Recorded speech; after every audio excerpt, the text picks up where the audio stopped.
Peakest story ever. People with these fake lean up Uggs that we're in France and you're the Eiffel flipping tower. What are you playing at?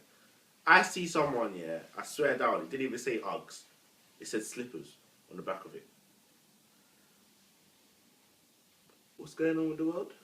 Slippers? This Ugg swag, where girls wearing this lean Uggs like they're playing Scrabble with their Uggs, like they're about to play hockey. How does it get like? How do you girls? For those that didn't know, Uggs are made in Australia, not China. So you fake leaning Ugg wearing them ones where the sole is all touching your ankle. It just looks horrible, horrible.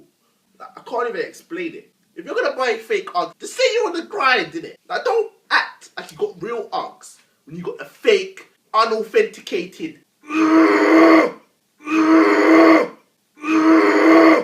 can't even get the words out. Just look, I even took my headphones off. Yeah, man, just came in from the street, and this is how annoyed. I thought, flip it, I'm making a video because this is an atrocity. What are you girls doing? Atrocity, atrocity, atrocity. I've had enough. Buy Air Forces in a bit.